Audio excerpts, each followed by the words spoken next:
Assalamualaikum warahmatullahi wabarakatuh. Pemirsa dan pendengar yang dirahmati Allah, pada kesempatan kali ini kita akan bincang-bincang secara langsung dengan tematik kemerdekaan dalam sudut pandang agama dan kesehatan. Assalamualaikum Ibu. Waalaikumsalam warahmatullahi wabarakatuh. Ibu sehat ya? Alhamdulillah. Alhamdulillah. Ibu, kalau kita membahas tentang kepahlawanan di era Agustus 17 Agustus tentunya ini, Bu. Ada nggak sih Bu, pahlawan revolusi yang menjadi tokoh dalam Asia? Ya, sebelum kemerdekaan ya. Ya, terima kasih pemirsa yang dirahmati oleh Allah. Alhamdulillah kita sudah memasuki tahun kemerdekaan Republik Indonesia yang ke-79. Bagaimana peran perempuan di awal kemerdekaan yang diawali dari pesan ya, surat-surat Ibu Raden Ajeng Kartini yang insya Allah gurunya sama dengan Kiai Ahmad Dahlan, Kiai Salah Darat, beliau mengaji yang berpesan sebagai pencetus emansipasi perempuan.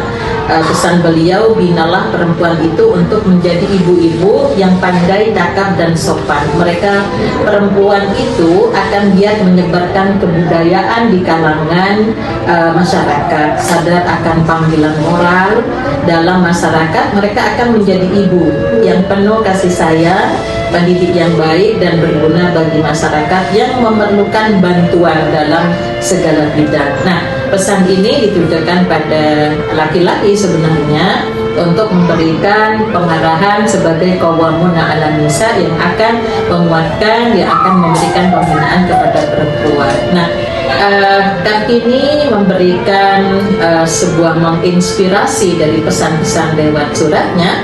Kemudian datanglah Bu Nyai Walidah, istri Kiai Ahmad Dahlan yang termasuk pahlawan nasional. Bagaimana perjuangan beliau di dalam menggagas sebuah kemerdekaan yang diawali dari bagaimana perempuan itu cerdas. Nah, disitulah maka resolusi yang dilakukan oleh beliau mulai memberikan masukan-masukan kepada pemerintah Hindia Belanda agar supaya perempuan menikah dan bercerai itu dikasih surat. Dulu tidak ada suratnya. Legalitas. Ya, legalitas. Kemudian tentang pernikahan dini. Kemudian bagaimana nasib janda dan yatim. Apalagi literasi ya, sehingga beliau membuat suara Aisyah sampai sekarang yang disingkat jadi SA. Situ sudah berbahasa 3 bahasa, bahasa Inggris, bahasa Arab dan bahasa Indonesia gitu ya. Jadi kemudian bagaimana beliaunya itu punya menggagas pendidikan perempuan yang dikenal dengan Aisyah Maghribi School. Jadi dibinanya lewat menunggu sholat isya dari maghrib.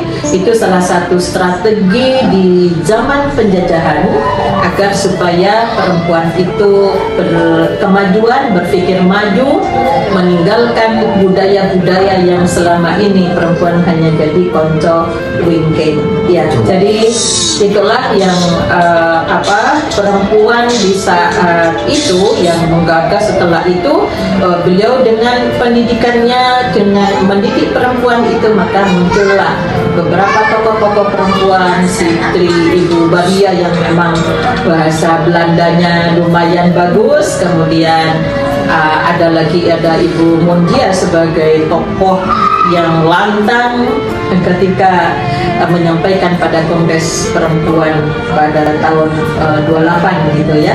Jadi itu ada banyak di situ tokoh-tokoh yang salah satunya dari hasil didikan Nyai Walidah sebagai pahlawan nasional dari muslimah yang kurang banyak dibicarakan gitu ya oleh generasi muda. Semoga peringatan kemerdekaan yang ke-79.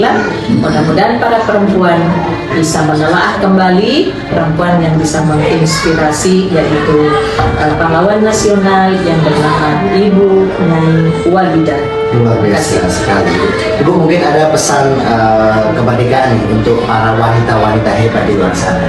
Ya, bagaimana kita kembali menjadi perempuan yang punya arti, yang bisa melahirkan generasi yang berdaya saing di zamannya, di saat zaman sudah banyak sekali tuduhan-tuduhan kekerasan pada perempuan, kekerasan pada anak-anak. Itu kita harus dandani kembali, karena laki-laki yang melakukan sebagai terdakwa melakukan kekerasan itu adalah lahir dari rahim perempuan.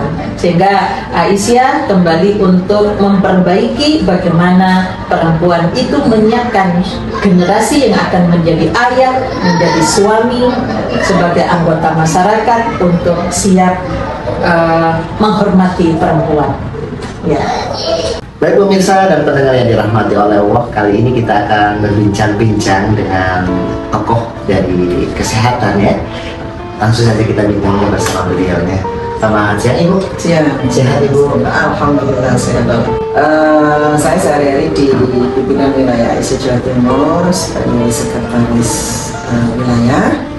Kalau aktivitas akademiknya sebagai dosen di program studi D3 Keperawatan atau Fakultas Ilmu Kesehatan Universitas Muhammadiyah Surabaya. Dan iya, sekarang sedang diamanai sebagai dekan Fakultas Ilmu Kesehatan semua ya. Baik Ibu, kalau ini kita sambungkan nih dengan unsur kemerdekaan Ibu. Ada nggak sih Bu tokoh pahlawan yang berperan atau mungkin andil dalam masa penjajahan saat itu, atau mungkin peran-peran tokoh pahlawan yang menjadi pahlawan revolusi saat ini yang melanjutkan kesinambungan kesehatan ini? Iya betul. Kalau melihat perjuangan karena dari sisi perempuan, kita bicara dari sisi perempuan, kalau melihat perjuangan yang sangat besar, maknanya bahwa segala sesuatu yang berhubungan dengan hal-hal besar itu tidak lepas dari perempuan ya. Kalau Bu Ketua tadi menyampaikan bahwa banyak tokoh perempuan yang memang berada di bidang berbagai hal, nah salah satunya adalah di kesehatan. Nyai Walidah yang menjadi tokoh utama kita itu tidak lepas dari semuanya, bagaimana memintarkan perempuan, membuka wawasan perempuan untuk terbuka dalam segala hal. Nah, tidak lepas dari itu, profesor pertama atau guru besar pertama perempuan yang tidak lepas itu adalah juga keponakannya Ibu Nyai Walidah, adalah Profesor Siti Baroroh. Nah, itu pada zamannya di tahun 1917 itu beliau sudah bisa menunjukkan kiprahnya bahwa kesehatan ini tidak lepas, karena seseorang bisa berpikiran maju, seseorang bisa melaksanakan semua aktivitasnya apabila dia berada pada kondisi yang sehat.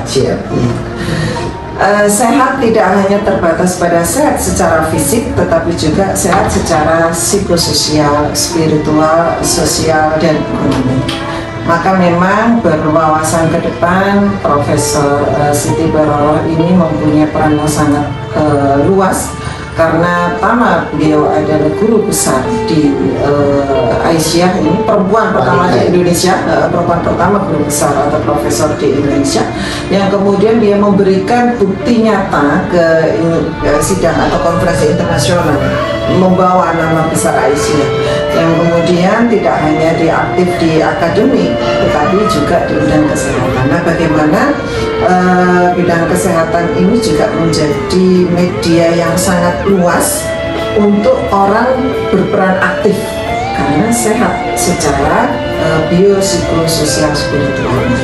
Nah, kalau kita lihat pada zaman yang dulu juga sekarang, sehat yang sempurna itu bahwa tidak kemudian sekarang secara fisik tapi psikologisnya iya, atau psikologisnya sehat tetapi secara ekonomi kurang, atau ekonomi baik, fisiknya baik, psikologisnya baik, tetapi sosialnya juga tidak baik. Maka memang secara keseluruhan itu menjadi satu hal penting untuk bisa perempuan-perempuan Indonesia, bahkan seluruh perempuan itu dari keluarga ini mempunyai peran bagaimana bisa membentuk keluarga yang sehat. Sehat itu dimaknai secara keseluruhan.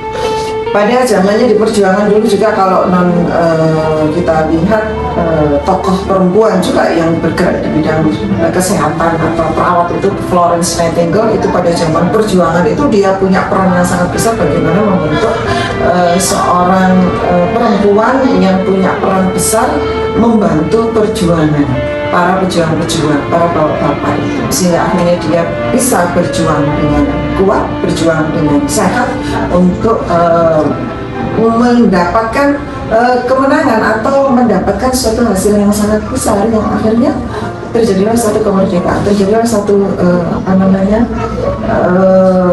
yang luas begitu ya, sehingga nanti pada bangsa dan negara itu kalau didasari dengan perempuan yang sehat, didasari dengan warga yang sehat, maka mempunyai pemikiran yang sehat, sehingga akhirnya segala hal tujuan yang akan diharapkan itu bisa tercapai.